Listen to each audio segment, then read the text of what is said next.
माँ बाप के झगड़ों में पिसती छोटी बच्ची। Heart touching. मैं और मेरे पति समीर अपनी 8 वर्षीय बेटी के साथ एक रेस्टोरेंट में डिनर कर रहे थे। अचानक बेटी चीनू के हाथ के दबाव से चम्मच उसकी प्लेट से छिटक कर उसके कपड़ों पर गिर गया और सब्जी छलक कर फैल गई। यह देखते ही समीर ने आंखें तरेते हुए उसे डांटते हुए कहा, चीनू तुम्हें कब अक्ल आएगी? कितनी बार समझाया है कि प्लेट को संभाल कर पकड़ा करो, लेकिन तुम्हें समझ ही नहीं आता। आखिर अपनी माँ के गंवारपन के गुण तो तुम में आएंगे ही ना। यह सुनते ही मैं तमतमा कर बोली, अभी बच्ची है, यदि प्लेट से सब्जी गिर भी गई तो कौन सी आफत आ गई है? तुमसे क्या कभी कोई गलती नहीं होती और इसमें गंवारपन वाली कौन सी बात है?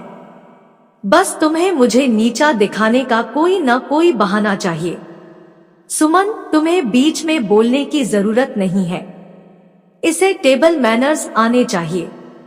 मैं नहीं चाहता इसमें तुम्हारे गुण आए। मैं जो चाहूंगा इसे सीखना पड़ेगा।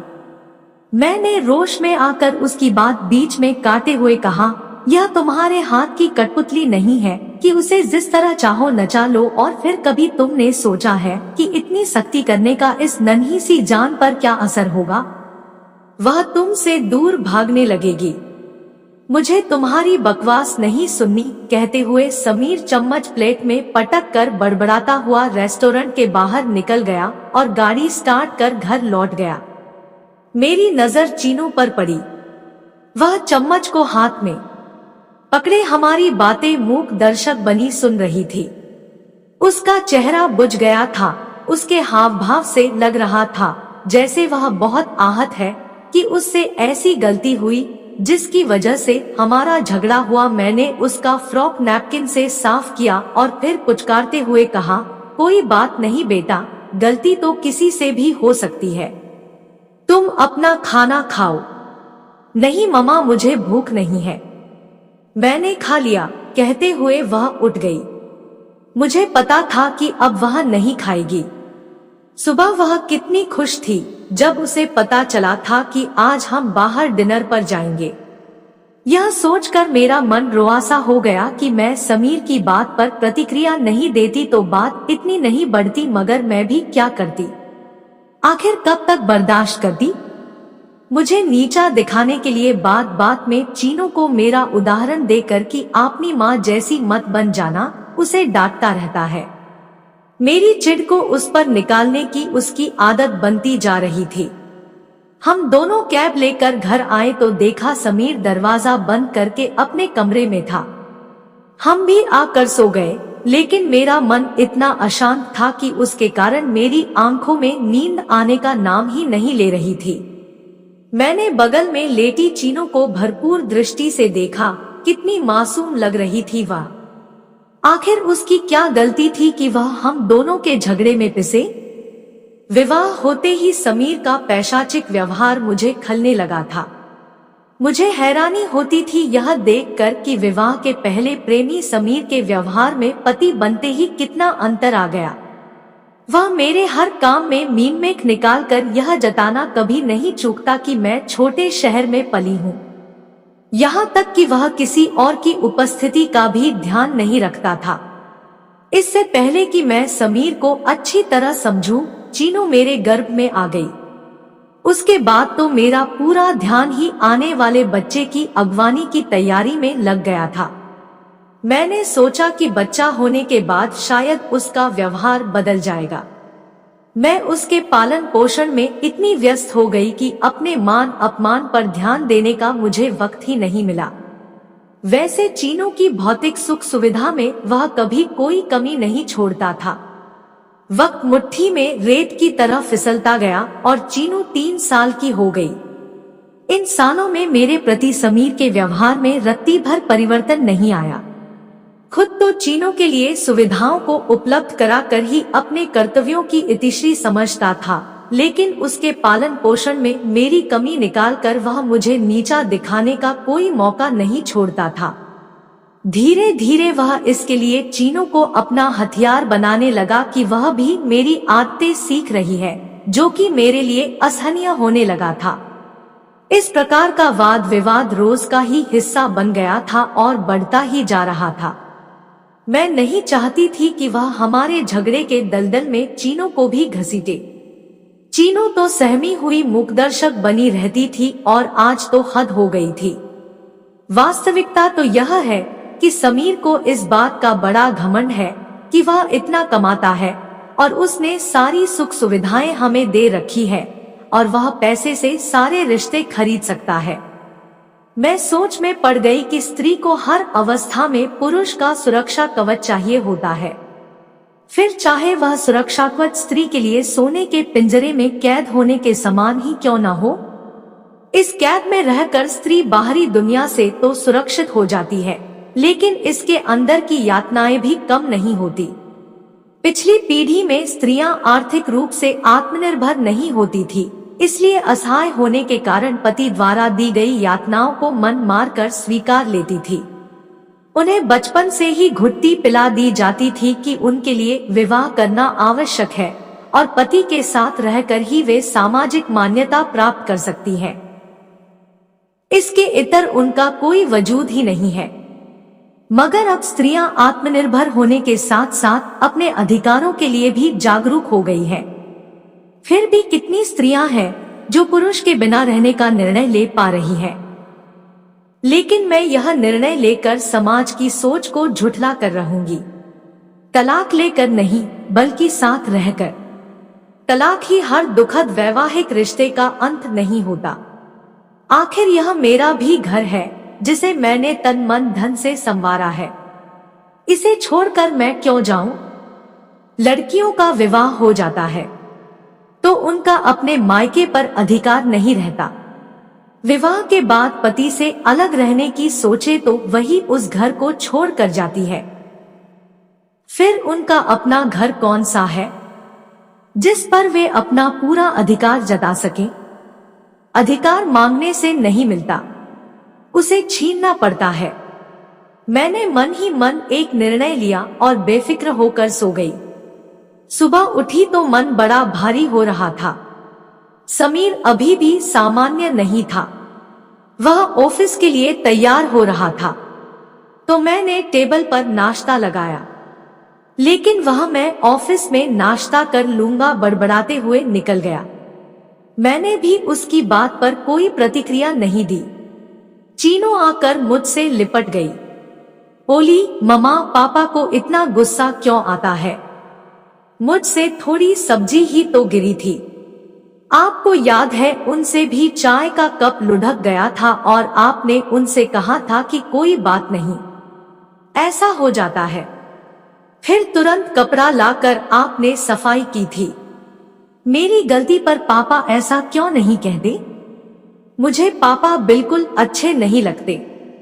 जब वे ऑफिस चले जाते हैं तब घर में कितना अच्छा लगता है।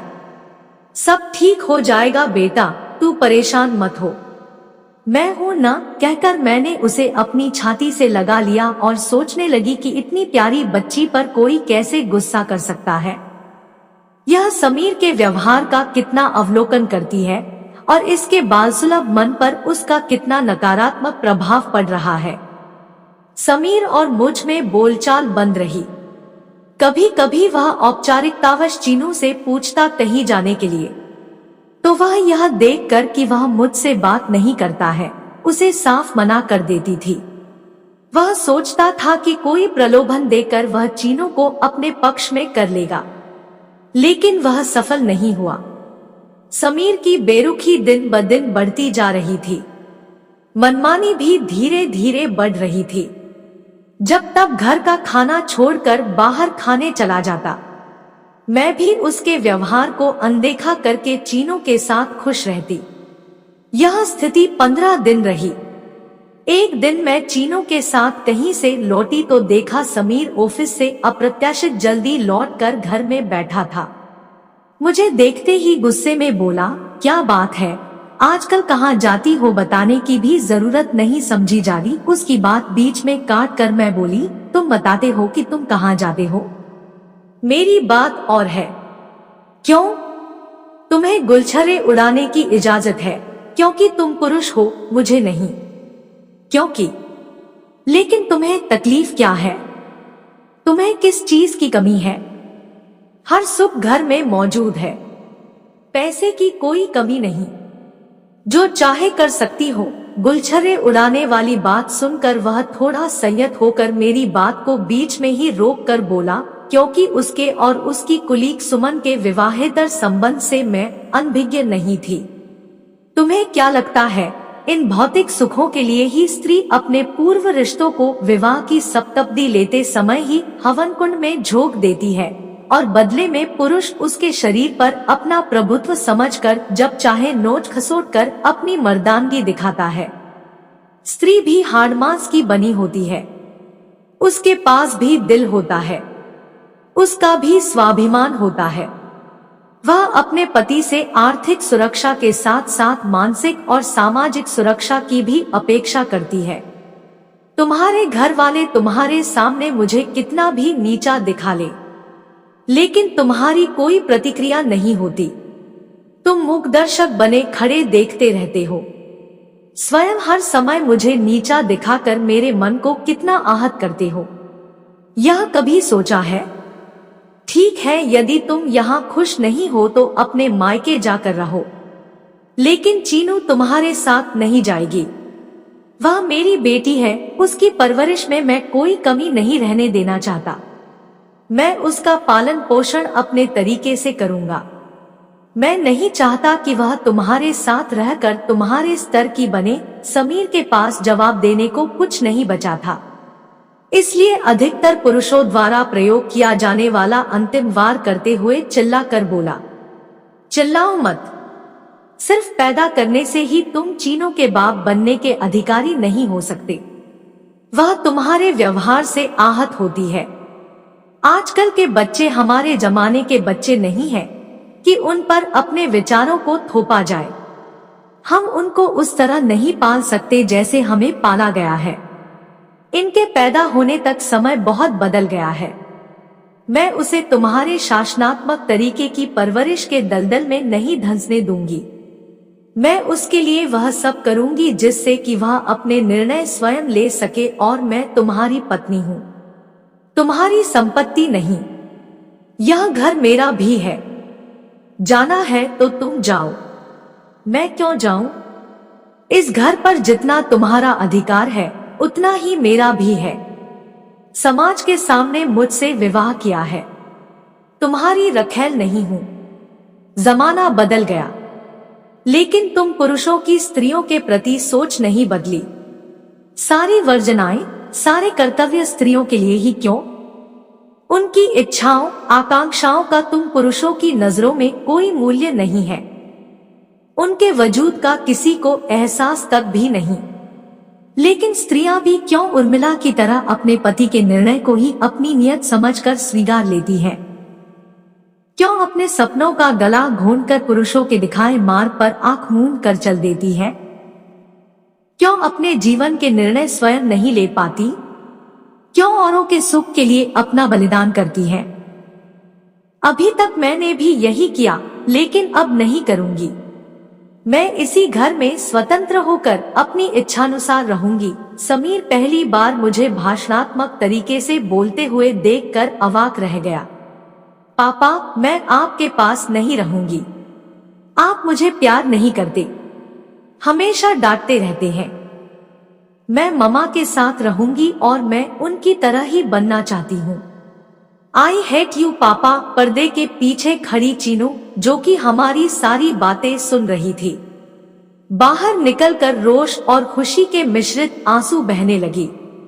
मैंने देखा कि समीर पहली बार चेहरे पर हारे हुए खिलाड़ी के से भाव लिए मूकदर्शक बना रह गया। दोस्तों, कहानी अच्छी लगी हो तो वीडियो को लाइक और शेयर करें, और अगर आप चैनल पर नए हैं तो चैनल को सब्सक्राइब जरूर कर ले ताकि ऐसी ही वीडियोस आपको मिलती रहे।